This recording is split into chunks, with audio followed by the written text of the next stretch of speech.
Bismillahirrahmanirrahim. Assalamualaikum warahmatullahi wabarakatuh. Alhamdulillah, alhamdulillahilladzi arsala rasulahu bil huda wa dinil haqq liyudhhirahu 'ala ad-dini kullih wa kafa billahi shahida. Asyhadu an la ilaha illallah wahdahu la syarikalah wa asyhadu anna Muhammadan abduhu wa rasuluh. Allahumma salli wa sallim ala nabiyyina Muhammadin wa ala alihi wa sahbihi ajma'in, amma ba'du. Bapak Ibu jamaah salat maghrib yang diberkahi Allah, alhamdulillah kita tengah mensyukuri atas nikmat yang Allah berikan kepada kita. Walau kondisi hujan begitu lebat, kita ucapkan dengan untayan doa yang diajarkan Rasul SAW, Allahumma shayyiban nafi'ah. Ya Allah, mudah-mudahan turunnya hujan ini memberikan manfaat untuk kita semuanya. Dan juga dengan bentuk keistiqomahan kita untuk hadir di masjid yang mabruk, senantiasa tulus hati kita untuk mengharapkan ridha Allah. Mudah-mudahan kesemuanya itu mengantarkan kita untuk mencapai keselamatan baik di dunia maupun di akhirat. Amin. Salawat dan salam semoga tetap terlimpah kepada junjungan kita, Rasul kita Muhammad sallallahu alaihi wasallam. Baik, Bapak Ibu jamaah yang dimuliakan Allah, sedikit kita singgung bahwa saudara-saudara kita saat ini tengah banyak menerima musibah, khususnya di daerah Lumajang, di mana Gunung Semeru yang saat ini berhembus. Mudah-mudahan atas penyebutan lisan mereka untuk mengingat Allah, zikir Allah, ini merupakan kedekatannya, sehingga Allah pun juga memberikan sebuah nilai yang mulia ketika mereka sabar dan mereka tabah, dan juga kelak mengantarkan ke sebuah seriusan akan kebaikan dirinya, terus berkesinambungan mengantarkan keselamatannya, hidupnya untuk menghadap kehadirat Allah Subhanahu wa taala. Amin. Baik, kita pada kesempatan malam ini masuk pada urutan hadis ke-212. Kalau nanti cukup, kita akan masuk ke hadis ke-213. Namun hadis yang cukup singkat ini insya Allah kita akan bahas secara detail dan waktunya mencukupi sampai Isya. Babud dalili ala anna naumal jalis la yanqudul wudu. Bab tentang dalil bahwa tidurnya orang dengan posisi duduk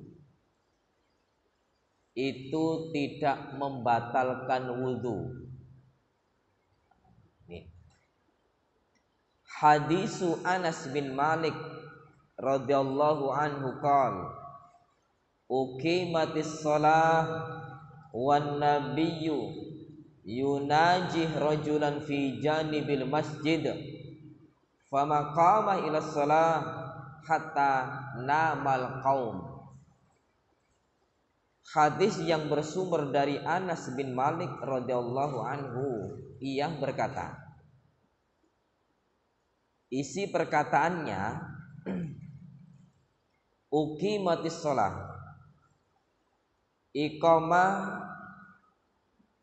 sudah didirikan, artinya iqamat untuk sholat sudah ditegakkan.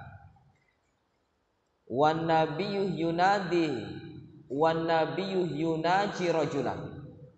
Saat itu Nabi sedang berbicara dengan seorang laki-laki fi janibil masjid, yang berada di samping masjid. Fa maqama ila shalah, maka beliau Nabi tidak mendirikan salat hatta namal qaum, kecuali orang-orang itu sudah pada tidur. Hadis riwayat Imam Bukhari. Hadisnya simpel, tapi ini nanti bahasan yang sedikit pelik untuk meletakkan sebuah hukum, sehingga nanti pun juga ada perselisihan yang manakah nanti kita akan mengerucut untuk mengarah ke sana. Walau satu golongan untuk menetapkan sebagaimana sedia kala pada hadis ini, satu golongan yang lain menetapkan bagaimana kombinasi, kompromi dengan hadis-hadis yang lain. Baik, hadis yang bersumber dari Anas bin Malik. Nah, ini sedikit kita singgung tentang Anas. Anas bin Malik. Anas itu putranya Pak Malik. Nah, Anas ini ibunya bernama Ummu Sulaim, yang dikhidmatkan oleh ibunya ke Rasulullah.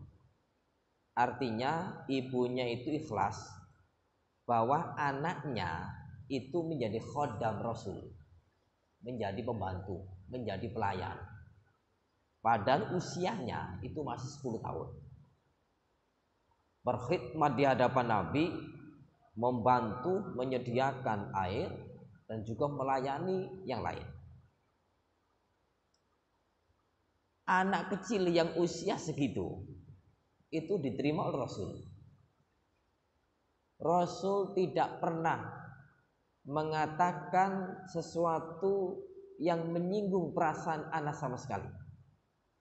Seorang pelayan berkhidmat kepada beliau, Anas pun juga tidak pernah mendengar kata-kata yang menyinggung perasaan saya.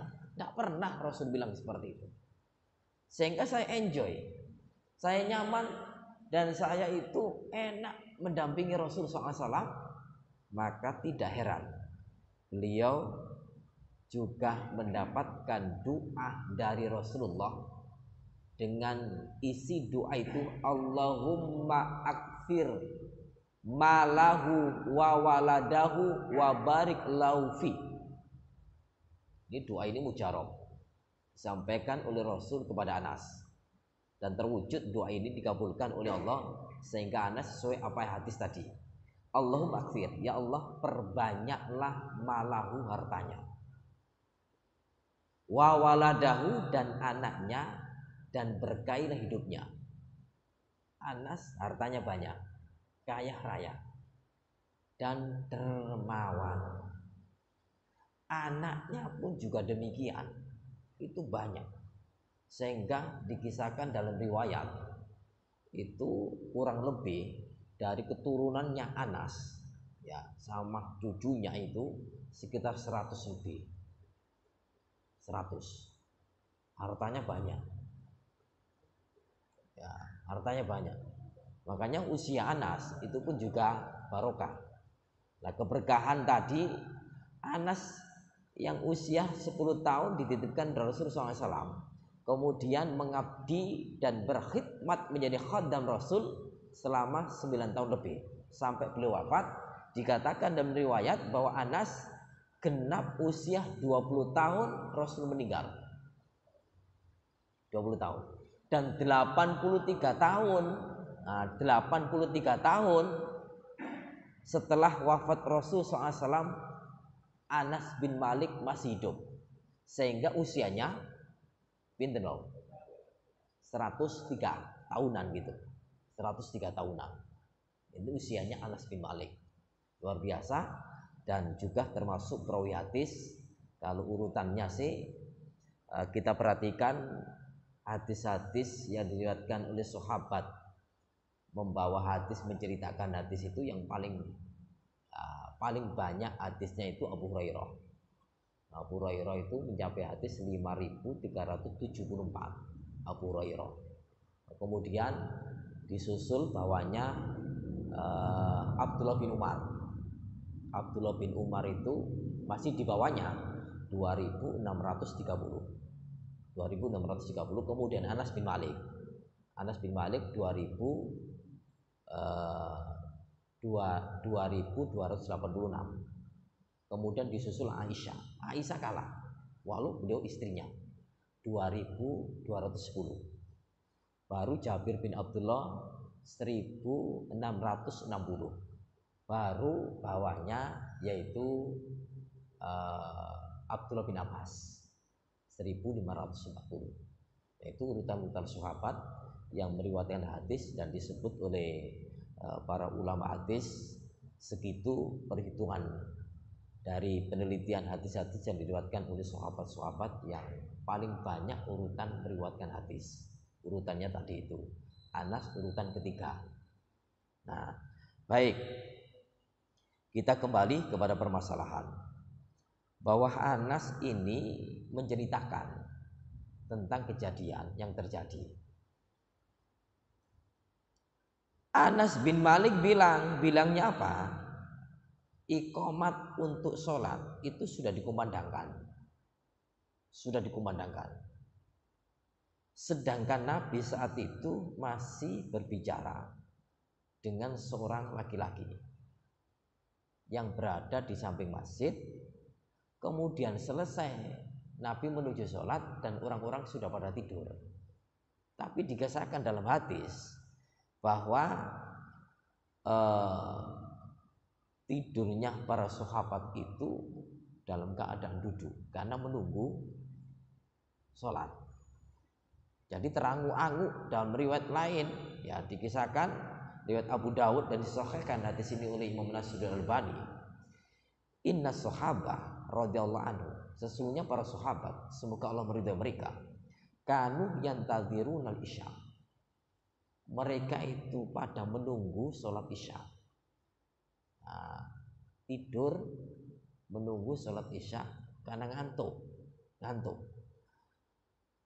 Lantas ala ahdi Rasul SAW ini terjadi zaman Rasul. Hatta takhafaqah ru'usuhum. Hatta tafaqah ru'usuhum. Sampai ngantuk dan kepala mereka itu tertunduk, terangu-angu. Berarti tidurnya dalam keadaan duduk. Summa yusalluna wa la yatawaddaun. Kemudian mereka itu sholat tanpa wudu.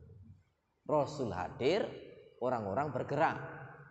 Tadi ngantuk sampai terangu-angu tidur, mereka langsung sholat tanpa berwudu. Nah inilah yang dijadikan bahasan dalam hadis ini yang pokok. Namun sebelumnya, kita perhatikan bahwa redaksi yang pertama tadi ini cerita Anas. Berarti Anas itu menyaksikan atas kejadian saat itu. Akan didirikan sholat isya, qomat sudah dikumandangkan, tapi Nabi masih berbicara. Maka inilah muncul sebuah hukum bahwa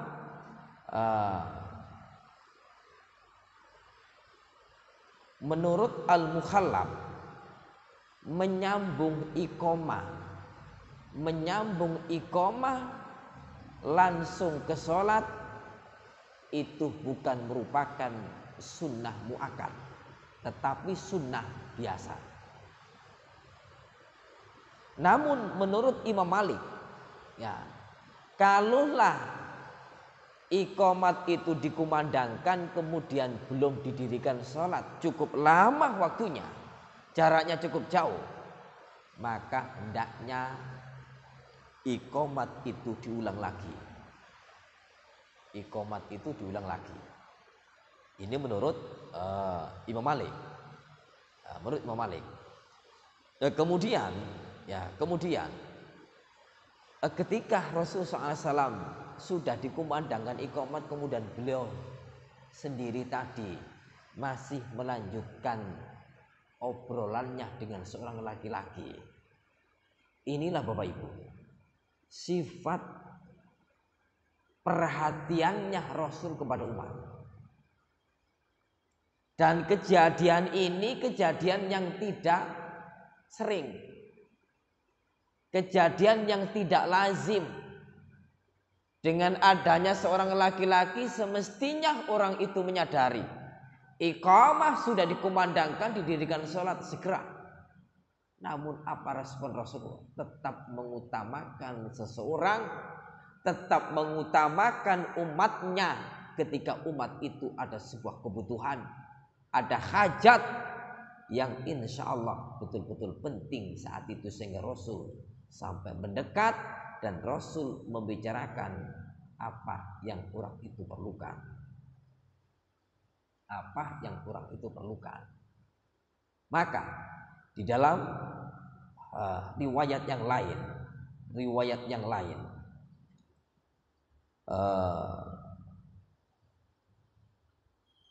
sahabat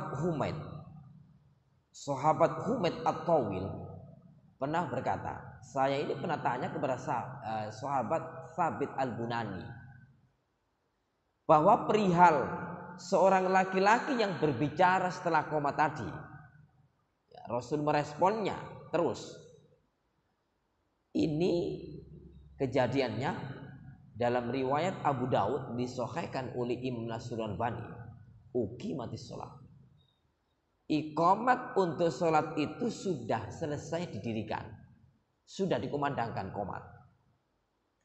Fa'arada li Rasul SAW rajulun, maka seorang laki-laki mendatangi Nabi. Fahabasahu, maka seorang laki-laki tersebut menahannya. Artinya seorang laki-laki sudah dikumandangkan langsung menemui Nabi, sehingga Nabi tertahan. Ya, tertahan ba'da ma'uqimatis sholat, setelah iqamat itu sudah dikumandangkan. Sudah dikumandangkan. Ini hadis semakin jelas. Tapi hadis yang tadi seakan-akan bahwa qomat itu sedang dikumandangkan, Nabi berbicara. Tidak. Tapi hadis ini semakin jelas dijelaskan oleh imam oleh hadis yang lain bahwa iqamat itu sudah selesai. Berarti tinggal tunggu sholatnya. Lah nunggu sholat itu, ya, sahabat-sahabat insya Allah waktu pagi, siang, sore itu payah, maka nunggu sholat isya itu sampai terang-angu gini, ngantuk, ningklek. Makanya dalam riwayat yang lain dikatakan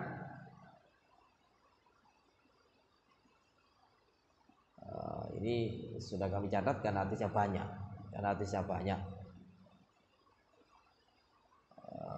mana tadi?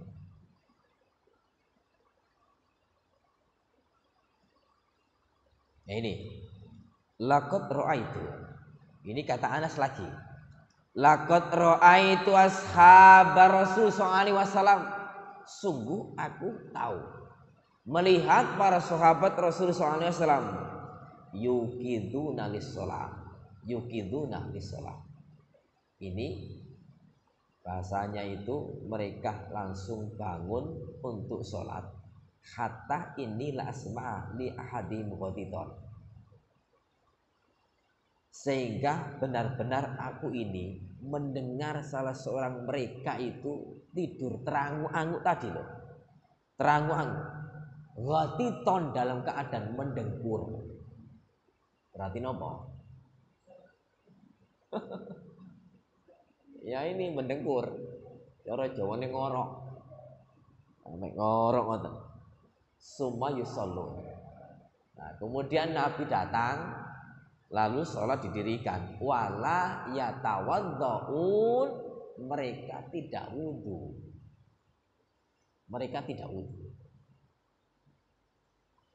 Nah, menurut guru besar Universitas Al-Azhar Kairo yang bernama Syekh Dr. Mabruk Atiyah, beliau menyampaikan bahwa tidur ini tidak membatalkan wudhu. tidur itu tidak membatalkan wudhu kalau tidurnya sambil duduk di kursi. Duduk di atas kursi tidur, tidak batal. Artinya ketika habis tidur tadi langsung melaksanakan sholat, tidak apa-apa, tidak batal untuk tidurnya tadi. Artinya tidur seperti itu tidak membatalkan wudhu. Nah, permasalahannya sekarang apa sih? Bahwa seorang yang tidur sambil duduk tidak membatalkan wudhu. Nah, ini kalau orang tidur sambil duduk, maaf, posisi kekuatan pinggul ini ketika masih menahan pantat untuk duduk di atas lantai, duduk di atas kursi, duduk di atas apapun, maka ini masih kuat untuk tidak kentut. Ini prediksi. Sehingga dimungkinkan bahwa orang yang tidur dalam keadaan duduk itu tidak kentut. Nah, ini sehingga alasannya nanti ada beberapa perincian ketika kita menelaah hadis ini, kemudian kita gabungkan dengan hadis-hadis yang lain. Karena terus terang bahwa di dalam hadis itu ketika kita berbicara kemudian terasa sulit dan juga masih perlu ditelaah, digabungkan dengan hadis-hadis yang lain, maka kita nanti akan ketemu bagaimana sih sejatinya bahwa makna kandungan hadis itu. Karena langsung hadis satu kita telan, kemudian maknanya wah tepat untuk saya, ternyata yang lain membicarakan tidak tepat, maka bagaimana penggabungan hadis itu? Sehingga perincian pendapat dari hadis ini, menurut hadis Anas bin Malik yang diriwayatkan oleh Imam Bukhari ini, bahwa pertama, tidur itu bukan pembatal wudhu jika tidurnya dalam posisi duduk, seperti hadis Anas bin Malik tadi. Demikian juga hadis Anas bin Malik yang menceritakan sahabat sekian banyak ketika menunggu sholat isya tidur sambil terangu-angu yang diriwayatkan oleh Imam Abu Dawud tadi. Itu ketika sholat didirikan, maka mereka bangun dan tidak berwudu. Artinya tidurnya sahabat tadi sampai terangu-angu itu bukan tidur yang terlentang, bukan tidur meletakkan pantatnya kemudian meletakkan punggungnya dan semuanya, tapi tidur dalam posisi duduk tidak membatalkan wudu. Yang kedua, tidur termasuk pembatal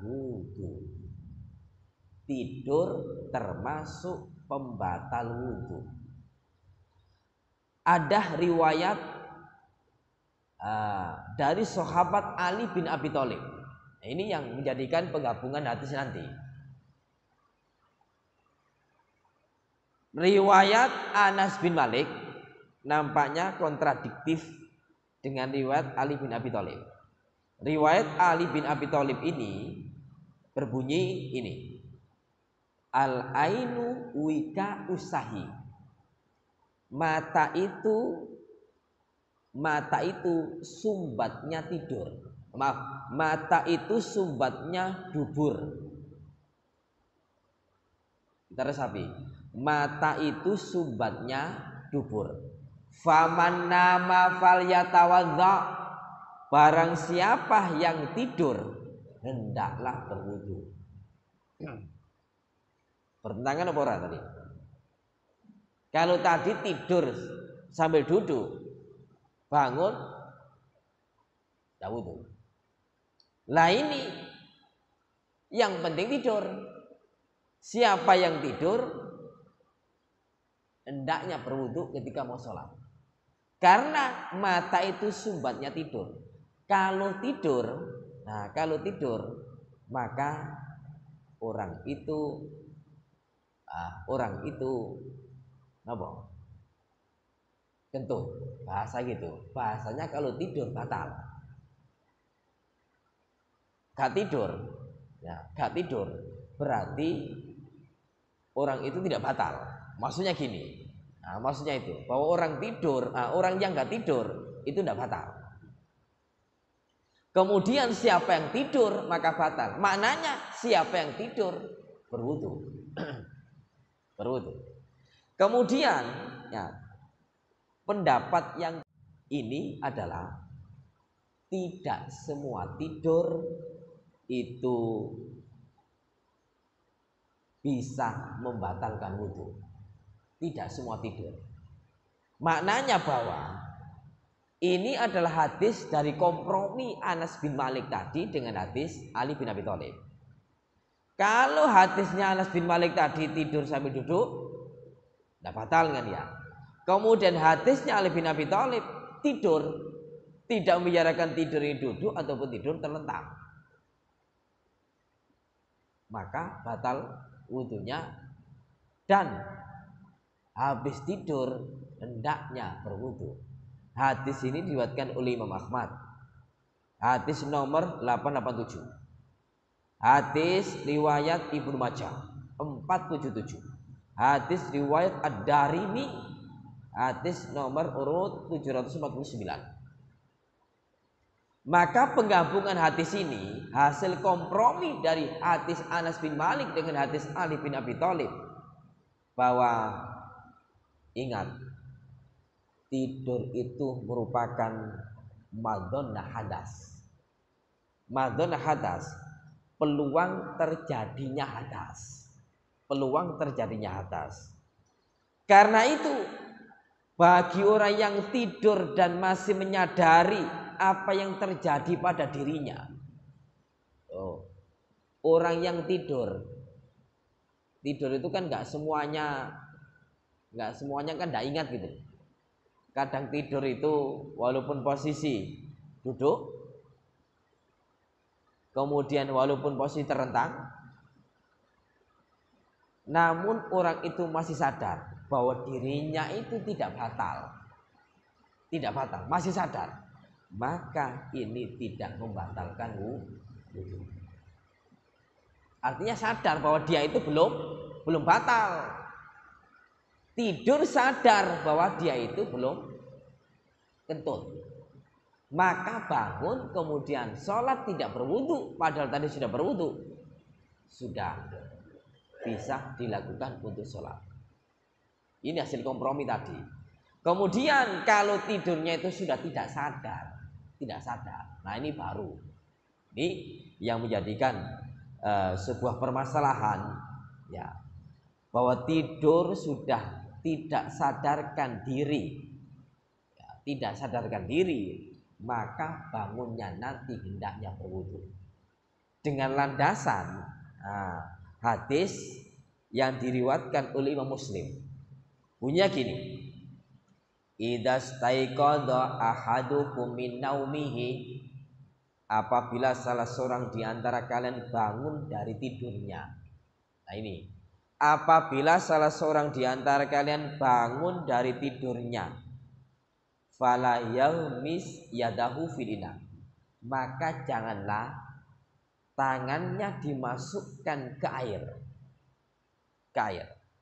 hatta yaksilha salasan, hingga orang tersebut membasuhnya, mencucinya sebanyak 3 kali. Fa inna ahadakum, karena sesungguhnya salah seorang di antara kalian la yadri aina batat yadahu, tidak tahu di manakah posisi tangannya ketika tidur. Di manakah posisi tangannya ketika tidur. Hadis ini, ya, riwayat Muslim, juga dipilih oleh pendapat Malikiyah, yang juga dipilih oleh Syekhul Islam Ibnu Taimiyah, dipilih juga oleh Syekh Ibnu Utsaimin, bahwa orang yang tidur sudah tidak sadarkan diri dengan hadis ini tadi, Jangan ia celupkan kedua tangannya atau salah satu tangannya sampai dibasuh, dicuci sebanyak 3 kali. Sampai dibasuh, dicuci sebanyak 3 kali. Maknanya ini maunya, pendapat ini adalah hendaknya orang tidur yang sudah tidak sadarkan diri bangun mau mendirikan sholat, maka harus dan wajib berwudu. Wajib berwudu. Wajib berwudu. Nah, hadis ini pula ada sebagian yang penting orang itu ya sudah terasa bahwa walaupun tidur lama, tidur sebentar, itu tidak membatalkan wudhu. Ada pendapat yang seperti itu, sehingga tidur bagaimanapun tetap bisa langsung mendirikan sholat. Tapi untuk kehati-hatian, ya, untuk kemantepan. Kalau tidurnya seseorang itu tidur terlentang, tidur duduk, tidur sudah tidak sadarkan diri, kemudian bangun, untuk kehati-hatian, kalau milih hendaknya berwudu. Hendaknya berwudu. Nah, ini untuk cari amannya gitu, cari amannya. Karena kalau orang tidur itu bisa jadi ya kentut, ya, bisa jadi kentut, bisa jadi juga tidak gitu. Tapi maknanya kita amannya untuk tidak punya masalah, dan hati itu semakin yakin, semakin mantap bahwa sholat sudah memenuhi persyaratannya. Ketika akan mendirikan sholat, berwudu terlebih dahulu. Habis tidur berwudu, kemudian sholat, mantap. Ini terus terang permasalahan ini ya pelik gitu loh. Permasalahan ini pelik. Ya, saudara-saudara kita ya memilih ya bahwa tidur dengan duduk, ya tidur dengan duduk sadar ataupun tidak, ya tidak batal. Tapi kami tadi memilih dengan komprominya hadis tadi bahwa tidur yang tidak sadarkan diri, kemudian bangun dengan penggabungannya hadis Anas bin Malik dengan hadis Ali bin Abi Thalib tadi, memberikan hasil yang cukup puas bagi kami ketika kita gabungkan. Kemudian untuk menjaga kehati-hatian, habis bangun tidur yang sudah memuaskan itu, ayo berwudu, sudah aman lagi. Pilih amannya itu. Oke.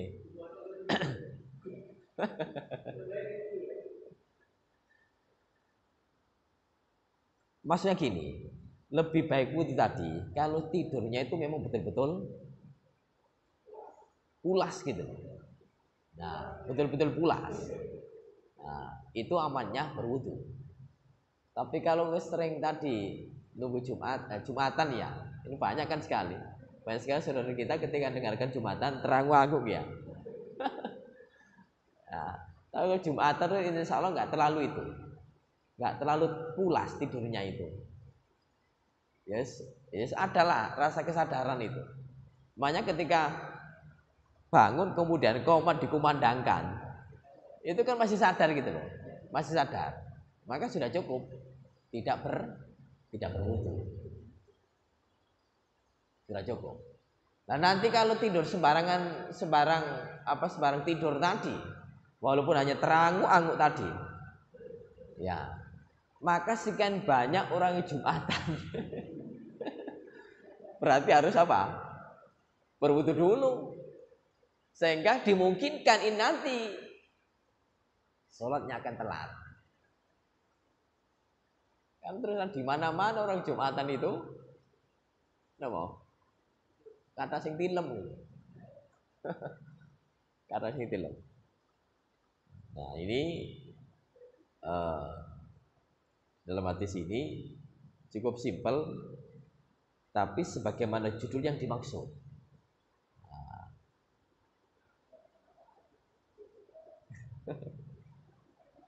Kira-kira itu.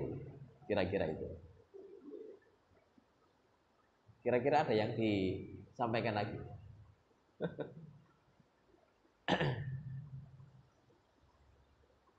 Makanya hadis itu perlu sebuah kompromi, ya, harus dijamak dengan hadis-hadis yang lain. Nah, ketika kita mempertegas kembali pada hadis ini, kenapa sih Rasul itu sampai merespon kepada para jamaah, merespon umat? Makanya saya katakan umat, walaupun seorang laki-laki, itu umat beliau. Umat beliau yang ingin mengutarakan sebuah permasalahan. Lah permasalahan ini seseorang itu kadang-kadang tidak melihat sikon. Tidak melihat sikon. Mestinya ini sholat didirikan. Tapi orang itu menghadap Nabi itu. Artinya bukan menghadap sampai pakai tangan itu. Langsung menghadap Nabi, Nabi tertahan. Lah Nabi hatinya itu jiwa, perasaannya itu lentur gitu.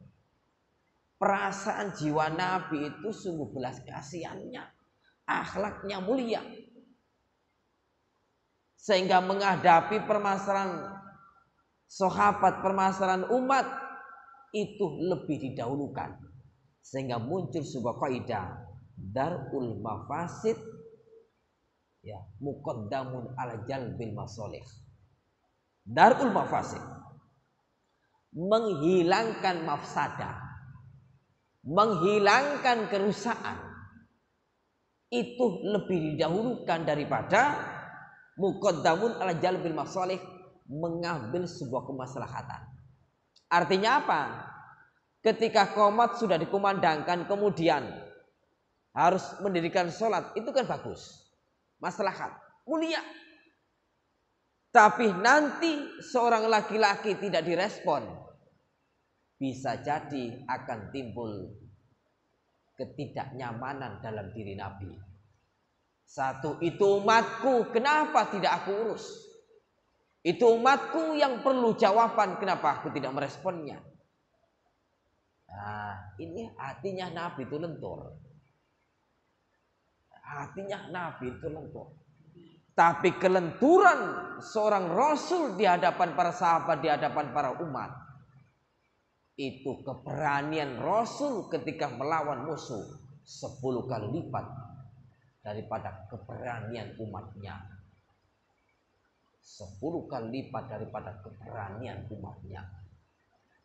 Nah, ini kelenturan jiwa Rasulullah ketika menghadapi umat, belas kasihannya lebih tinggi untuk memberikan kepada orang-orang yang beriman, tapi keberanian untuk menghadapi musuh berlipat ganda daripada umat Rasul sallallahu alaihi wasallam. Nah, ini mengedepankan timbul kerusakan didahulukan daripada maslahat yang lebih dilakukan. Nah, ini untuk mengadang ketidaknyamanan pada diri umat. Seorang laki-laki hanya satu itu berfungsi kepada semuanya.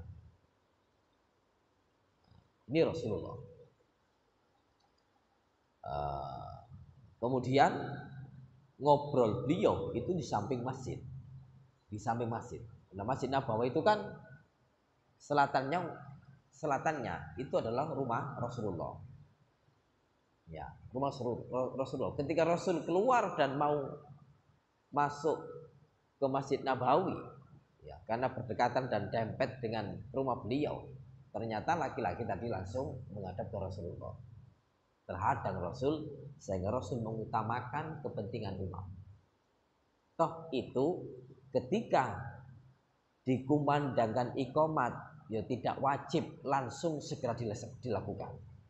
Makanya ulama berselisih, toh itu hukumnya sunnah muakkad. Nah, sunnah muakkad untuk langsung, tidak langsung juga tidak apa-apa. Tapi pada ulama yang lain tadi, bahwa ketika itu ada jedah yang cukup lama, maka iqamah tadi diulang kembali.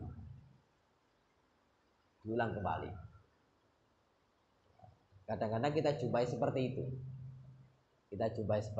Contoh di beberapa masjid, Yang qomat itu kadang nggak memperhatikan belakang. Maksudnya apa? Ya, di belakang itu masih ada sholat sunnah. Masih ada sholat sunnah. Sholat sunnahnya masih 1 rakaat. Maunya sholat ini harus didirikan secara cepat. Kemudian qomat dikumandangkan, nggak tahu ternyata belakang masih sholat. Terus terang, ketika sholat ini ditunggu, berarti kan cukup lama gitu. Cukup lama. Maka apa yang harus kita lakukan? Apakah boleh kita ulang lagi? Ya boleh aja. Kita ulang qomat lagi. Atau sudah qomat 1 tadi sudah cukup, sehingga langsung kita lakukan. Itu sah-sah saja. Sehingga dari habis iqamah dikumandangkan, bahasanya tidak wajib secara langsung. Itu yang perlu kita telaah, bahwa qomat itu ya wajib didirikan, dilakukan ketika akan melaksanakan sholat jamaah iqamah. Kemudian sesegera mungkin untuk didirikan sholat. Lain dengan azan kan ya. Kalau azan itu menunjukkan hadirnya waktu sholat. Azan, hadirnya waktu sholat. Tapi ketika nanti itu sholatnya jam sekian, masih berada dalam waktu itu, juga tidak apa-apa. Ini kan secara hukum itu. Tapi sesegera itu adalah lebih utama. Keutamaannya apa? Banyak. Ketika azan dikumandangkan, waktu sholat tepat hadir saat itu, kemudian sholat jamaah kumpul. Jamaah itu rata-rata berada di awal waktu. Sehingga lebih utama bahwa ketika berkumandang azan, kemudian ada jeda untuk iqamah, kemudian didirikan sholat, itu memang tepat dan lebih utama untuk mendirikan sholat di waktu yang awal. Kira-kira demikian. Ada yang disampaikan?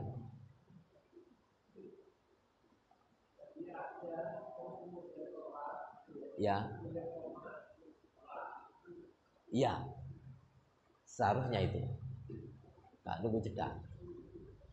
Rasul tadi hanya ya permasalahan yang langka tadi, yang langka, tidak lazim, permasalahan yang tidak lazim, tapi pernah terjadi seperti itu, pernah terjadi.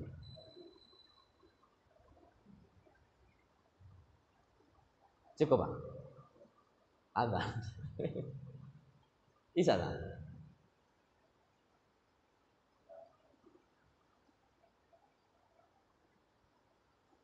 Tambah lagi lah. Saya kira sebentar itu ya 3/4 untuk bahas satu hadis. Mudah-mudahan bermanfaat untuk kita semuanya. Akhir kalam, kita tutup dengan doa kafaratul majelis. Subhanakallahumma wa bihamdika asyhadu an la ilaha illa anta astaghfiruka wa atubu ilaik. Wassalamualaikum warahmatullahi wabarakatuh.